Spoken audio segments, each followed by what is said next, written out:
This week on Jerusalem Dateline, Israel begins to reopen after weeks in lockdown and Israelis start back to work. Everybody's happy to be here, so I enjoy not only the work, also to meet the people. Plus, a sobering look at the plight of Middle East Christians. And some good news. The Sea of Galilee is rising after years of drought.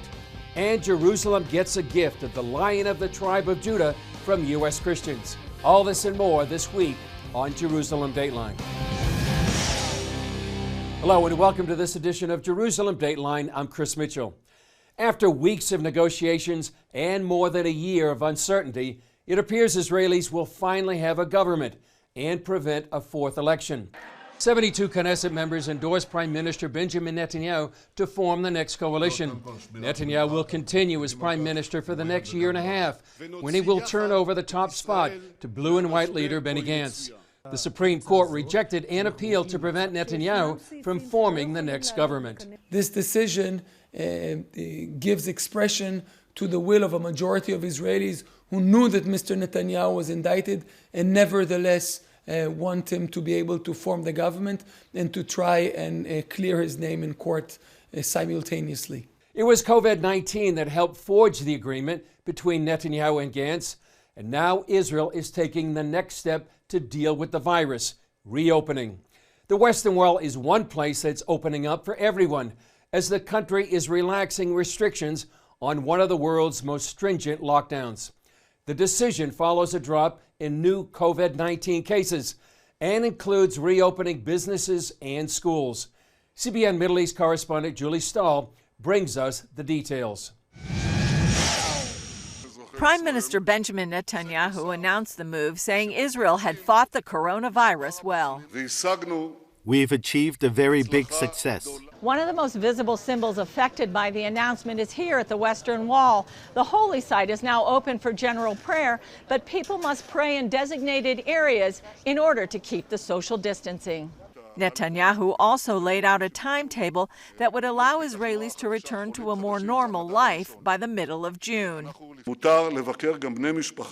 It's permitted to visit your close family members. It's permitted to visit grandpa and grandma. Maybe that's the most important thing, but I'm asking you still, don't hug, don't kiss, and don't touch. In addition to dropping the travel restrictions, the announcement includes immediately opening certain businesses, including libraries, hotels, and nature reserves. Then, malls, gyms, and open-air markets were next, and gatherings up to 20 people and weddings up to 50 guests are permitted. Israelis must still wear masks in public and practice social distancing. Children in grades 1 to 3 and 11 and 12 also returned to school this week. The first wave of openings included salons. Salon owner Yaniv Hofi was elated to finally open his doors. It's wonderful. We waited a long time to be here, and it's fun. It's a bit hard to put all the masks all the time. Yeah. You see, but it's better than nothing. So rules for open businesses like salons mean masks, temperature checks, social distancing. Clients also had to answer questions like, do you have a fever or a cough? Were you tested for COVID-19? And if so, what were the results? Manicures involved sticking hands through a plexiglass window that looked like a bank teller. Natalie Cohen had challenges adjusting to her new equipment. It's not easy. I don't have any air. I'm like this from the morning. But I'm okay, praise God. We have work. That's the most important thing. Israel's unemployment has skyrocketed to 26% as the economy slowed to a crawl. And after 6 weeks off, Natalie was glad to be back. It's really fun. I get up early. I was excited. She wasn't the only one. 10 weeks since I've had a haircut, and I am very happy. at last. Yaniv said it's about more than just the business. It's to meet all my amazing clients that I see them daily. And it's fun, everybody's happy to be here. So I enjoy not only the work, also to meet the people. Julie Stahl, CBN News, Jerusalem. Well, questions continue to swirl around lockdowns happening throughout the country and around the world. Israeli researchers from Hebrew University have investigated whether these restrictions went too far, and they're offering conclusions countries might find useful in the continuing struggle. Perhaps the biggest conclusion from this research is by taking certain measures, many countries would not have needed to close down. The big picture is that in many countries, if you have the population behave in a responsible way, I mean, face masks, hygienic measures, some social distancing, like 1 or 2 meters from each other, then in these situations, sometimes you can avoid lockdowns. The research data included measuring the number of ICU beds against the larger population. If enough beds remained available for people in the country, researchers concluded a total lockdown could be avoided. In some countries where the number of ICU beds per million is not high enough, then sometimes partial quarantine is required to some populations. For example, if you need to quarantine the high-risk population for a certain period. For example, in Israel, the need in ICU beds was no more than 60, 70 ICU beds per million. In different countries, it changes. By the ratio in Israel was that, in fact, there was no need to do a lockdown here. They also take the approach that countries need to closely examine the economic and human consequences of a total lockdown versus the risk of exposing people to the virus. First of all, many people lose their life in the lockdown because of avoiding, for example, people they need the chemotherapy therapy, they avoid going to the hospital. People avoid medical treatment because of the lockdown, but also I think the number of domestic violence and drugs and all these things that will happen as a result of this massive unemployment will cause its toll, and I think the toll will be in human lives. After looking at the total research, these professors feel the chosen cure could ultimately lead to a worse outcome than the sickness itself. Professor Gershon acknowledges the team's conclusion resulted from poring through several weeks of data after the pandemic began. Still, he adds, their research will be useful for the future. Up next, a sobering look at the plight of Christians in the Middle East. It's tenuous and becoming more so. It's difficult to look at a situation anywhere in the Middle East where the situation of the Christians is improving. It was not my grace, but God, that I might come to the Irish nations to preach the gospel. Now available from CBN Films, I Am Patrick. Get your DVD for a gift of $15 or more. What brings you back, Roman?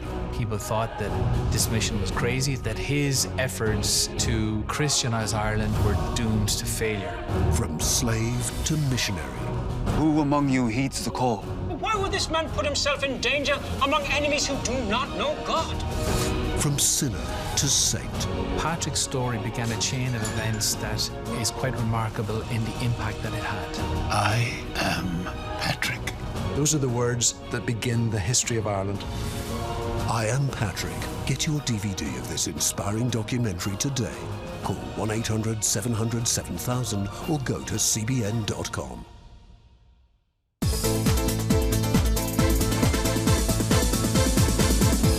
The people of Israel need your prayers as they battle the COVID-19 virus.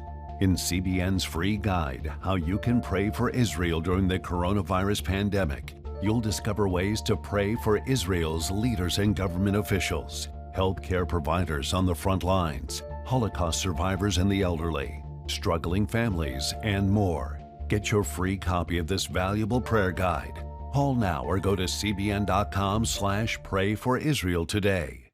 Nigerian Christians in Iran are routinely arrested. Happily, Christians continue to suffer. In times of trial and affliction, you need to know the truth. One of the fastest growing Christian populations in the world. Join Wendy Griffith and George Thomas for Christian World News. Young people are the ones who are open to the gospel. Powerful stories of suffering and hope that affect all Christians. Watch Christian World News, Saturday at 5 p.m.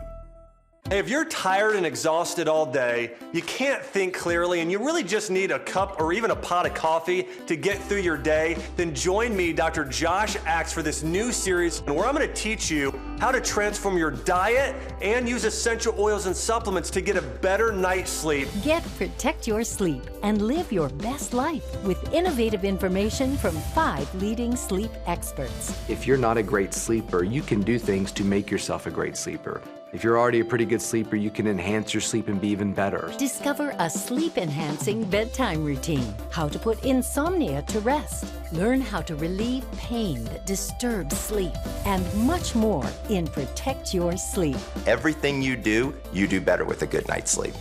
Wake up to your best life. Call 1-800-700-7000 to get your free DVD or booklet of Protect Your Sleep today. Don't miss out on this brand new series. Christians in the Middle East have suffered persecution for centuries, but in the past number of years, this persecution has increased dramatically. We talked with Stephen Rasha. He's the council of the Chaldean Archdiocese in Erbil, Iraq, who's written a timely book on this situation called Disappearing People, The Tragic Fate of Christians in the Middle East. Stephen, thanks for joining us here on CBN News. First of all, tell us why you wrote this book. Well, Chris, I was encouraged to write it both by the people in Iraq that I worked with over this period of time, but also by many of the people in the West, in the U.S., that we had spoken with and testified in front of. They thought the story was important enough and there was enough to it that it was important that it be put down in a contemporaneous fashion in a situation where Western readers could access it and understand it. So it was really encouraged both by the church and the people in Iraq that I worked with, as well as the people that supported our cause in the U.S. Yeah, how would you describe the situation of Christians here in the Middle East? Well, as you well know, Chris, it's tenuous and becoming more so. It's difficult to look at a situation anywhere in the Middle East where the situation of the Christians is improving. And that's one of the things we try to get at in the book. It's not completely just about Iraq. We talk about people in the diaspora from the ISIS wars, the Iraqi Christians that had fled and ended up in Turkey and Lebanon and other places. We also talk about the situation of Christians in Egypt. So it's kind of a bit across the entire region, although it is mainly focused on Iraq. But I think the situation in Iraq is certainly more acute simply because the numbers have been driven down so drastically. But the situation across the board is a difficult one, and we take that head on in the book. Yeah, you know, the title says Disappearing People. What do you see as the future of Christians here in the Middle East? Well, there's one of two ways to look at it. Either the Christians that are left there now are a remnant group from which a rebirth can begin, provided proper help and changes, quite frankly, in behaviors and politics by other groups on the ground. But the other route that is possible is that we're looking at the end. That this is a slow motion end to nothing left besides a museum caretaker type people. And you know the situation now in Jerusalem and Bethlehem. This is essentially what we're looking at there now. And Iraq is looking at that situation if the trajectory does not change. Yeah, well, it's a tragic story. What can be done by the church in the West and other places in the world, and also by decision makers in the West as well, to help this disappearing people? Well, by the churches in the West, the most important thing that they can do is to continue to pay attention. There's a real fear amongst the Christians in Iraq that in the current situation worldwide, that their plight will be forgotten. But for them, you know, they're right now in a situation where it's a pandemic that came on top of a civil collapse, that came on top of a genocide. And it's easy for their plight to get lost in the chaos of everything that's happening, both there and around the world. So they really pray and hope that people in the West and in the churches in particular will not forget them. And hopefully this book can help keep that flame alive for them. In terms of what governments can do, we have seen a real sea change in the last year or so with the current administration on how to deal with these refugee and displaced populations. There are a lot of positive things that have been happening in this last year, but it's a big ship to turn around. The institutional aid paradigm is something that in many ways is quite broken. With help not really affecting the people that you would hope it to. Again, it's another topic that we go into in some detail in the book. Yeah. Final question, Stephen. How can people pray for the Christians here in the Middle East? Pray that they keep their courage. The Christians that are left are tough people. And I'm sure you've seen this, Chris, but pray that they can keep their courage and that they can know that there are Christians in the rest of the world that are in solidarity with them and have not forgotten them. This means a tremendous amount to them. Yeah. Well, Stephen, thanks for really highlighting the plight of Christians here in the Middle East. It's a very important topic for the church around the world to understand. Thank you.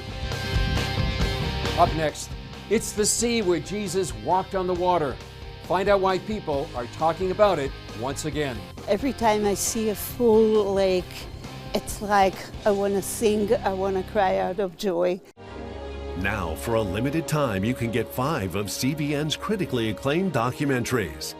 Experience the rebirth of the modern state of Israel. The historic bonds between the Jewish people and the land of Israel cannot be broken.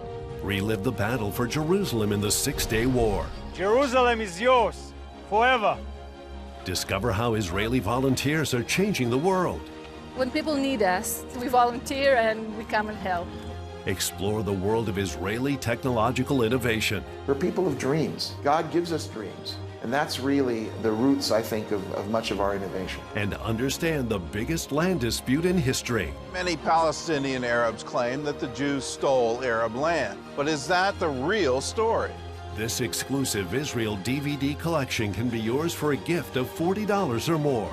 Call now or go online to get your Israel DVD bundle today.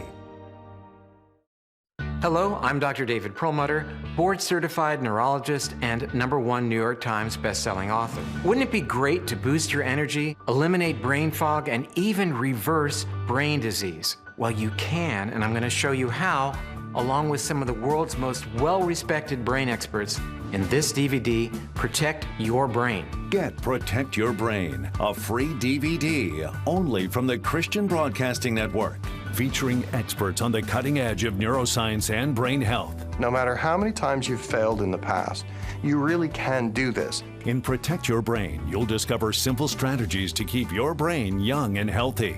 Improve your memory. Discover the gut-brain connection. In Protect Your Brain, get your free copy at cbn.com or call 1-800-700-7000. If you want to improve the quality of your life, get the DVD Protect Your Brain and get it today. Well, here's a piece of good news. Over the last few months, an unusually rainy winter nearly filled up the Sea of Galilee. As CBN Middle East correspondent Julie Stahl reports, this is one reason in Israel that rainy winters are considered a blessing. For the first time in 20 years, the Sea of Galilee is nearly full. We are very excited because of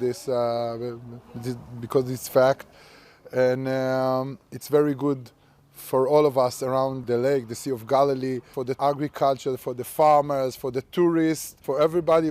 The rise in the Sea of Galilee over the last 2 years has been remarkable. After 5 years of drought, it's risen about 18 feet in 2019 and 2020. I'm thrilled. I mean, we still treat it as our lifeline, although we don't drink the water out of the sea anymore. And every time I see a full lake, it's like I want to sing, I want to cry out of joy, and I keep amazed by the grace of God. Israel has had more years of drought than rainy years. During the 5 droughted years, we had a very severe problem with the Sea of Galilee, and we stopped almost completely pumping from the Sea of Galilee. We wanted really to recover the Sea of Galilee as much as possible. The lake used to be one of 3 of Israel's main sources of drinking water. Then years of little rain coupled with growing demand prompted Israel to take other action. Israel is closing the gap with desalination, with recycling water, with conservation, technologies, education, whatever we can. Before last year's rainy season, the shoreline looked like this. It had been dry so long, trees grew along the banks. Now they're underwater. Each year, about 1 million tourists visit this biblical lake, or Kinneret as it's called in Hebrew, but not this year. Unfortunately, because of the virus, it's empty. And it's this time of the year, we expect it to be filled with many tourists, with many Israelis. Everybody come to have fun in this beautiful lake. Even Israelis weren't allowed to visit the shore until restrictions began to be lifted. In March, just before the travel ban, CBN News spoke with a tour guide and a visitor here. It's fantastic. I'm stunned. It's the first time that I came back to the Sea of Galilee since it has risen so far, and I haven't seen it like this in years. It's an amazing privilege to be where Jesus was and to go out, especially on a boat, and watch the sunset over a place that I've read in the scriptures so much about, and then to be able to see it. The lake is currently less than 5 inches from the red line full marker, but the rainy season is over until next October. And each summer, the water level drops by 4 to 5 feet from evaporation. Israelis are already praying for another rainy winter next year and hoping for a return of the tourists to enjoy it. Julie Stahl, CBN News, the Galilee. Still ahead, a larger-than life-size Lion of Judah statue, a gift from American evangelical Christians to Jerusalem. We're just very grateful to have a symbol, not just of the strength and the glory of the Jewish people, but a symbol of the friendship of the evangelical community of the United States, along with the people of Israel and our eternal capital city. CBN Israel, standing with Israel and blessing God's people. Join us. Get breaking news from the Holy Land. Witness biblical history uncovered. Learn the true story of Israel through groundbreaking films. Help Holocaust survivors and other Israelis in need. Be part of the redemptive story God is telling through His chosen people. CBN Israel. Together we will stand. Join CBN Israel today. Watch breaking news, in-depth exclusive stories and programs from health to entertainment you won't find anywhere else. The CBN News Channel, a perspective you can trust. Enjoy credible news reporting from around the world. Discover inspiring programs and stories of hope, all in one place from a Christian perspective. The CBN News Channel, a perspective you can trust. To watch the CBN News Channel, download the app or visit cbnnewschannel.com. How'd you like to get a redo on your health, on your body, on your arteries, so you could have the energy you had 20 years ago? The great news is you can. I'm Dr. Mike Roizen, chair of the Wellness Institute at the Cleveland Clinic. I've written 4 New York Times bestsellers. But even better than having to read all that, you can listen to this DVD and watch it. Protect your heart? Yes, you can. Here's how. Go to CBN.com or call 1-800-700-7000 for your free copy of Protect Your Heart. Let the medical experts show you their new discoveries on how to avoid heart disease and even reverse it. Easy steps to uncover the hidden dangers in your medicine cabinet, reduce stress, and get a complete do-over for your health. Call 1-800-700-7000. That's 1-800-700-7000. Or go to CBN.com to claim your free copy of Protect Your Heart. Almost 15 years ago, a well-known Christian artist began carving a larger-than-life-size statue for Jerusalem. It depicts the Lion of Judah, and as we'll see, it's taken until now for the artist's gift to be delivered and his dream to be realized. After years of planning and waiting, workmen set Max Greener's Lion of Judah in place.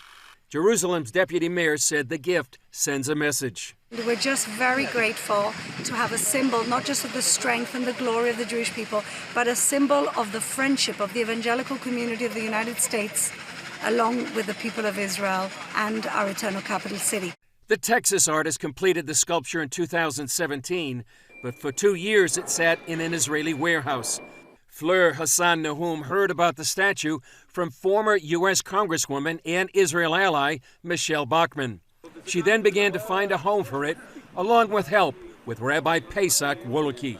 And finally today, the great day has arrived. This is the day the Lord has made, and we finally installed this in the city of Jerusalem. And it's no small thing. Again, this is the city of Jerusalem. This is God's capital city. Thousands of American Christians donated to the project and prayed for its success. To me, this is really this represents where this relationship is going. The fact is today, a big part of the strength of the people of Israel and our security and politically internationally is the love and friendship and support of the Christian community of the United States of America. CBN News followed the line along its journey from central Israel to its new home in Jerusalem. It took workmen a couple of hours to set the massive fee line in place. Hassan Nahum wanted a special place in the city.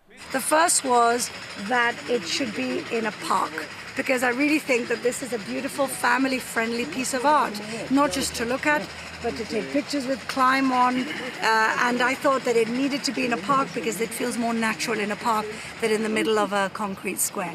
And the second criteria, which is very important for me, is that it should have some iconic view of Jerusalem in its background. The nearly 1,200-pound, 11-foot bronze statue will now become a permanent fixture in Jerusalem. It rests here in the new city and overlooks the old city walls. Amos Cohen oversaw the installation in Bloomfield Garden and is responsible for all 174 pieces of art throughout the city. This is the most beautiful of all the pieces of art we have in the city because it is a lion and the symbol of the city of Jerusalem. It means more to me than any other piece of art in the city. My heart is filled right now. I love the Christian community. They do so much for the city of Jerusalem, and they do so much for the state of Israel. And my heart is with you in friendship, and I thank you. Hassan Nahum says the Lion of Judah symbolizes the history of the Jewish people. We're all part of the tribe of Judah, most of us, but it also means a return to our homeland. And this is what we're doing here. This is why Jerusalem is our eternal capital. This is the return of the homeland. And I couldn't think of a better way to express our strength, our glory, the return, and the friendship that we have with the evangelical community in this beautiful piece of art by Max Greiner. Woloki feels it reflects a scripture from the book of Numbers. It will now be said of Jacob and of Israel, see what God has done. The people rise like a lioness, they rouse themselves like a lion.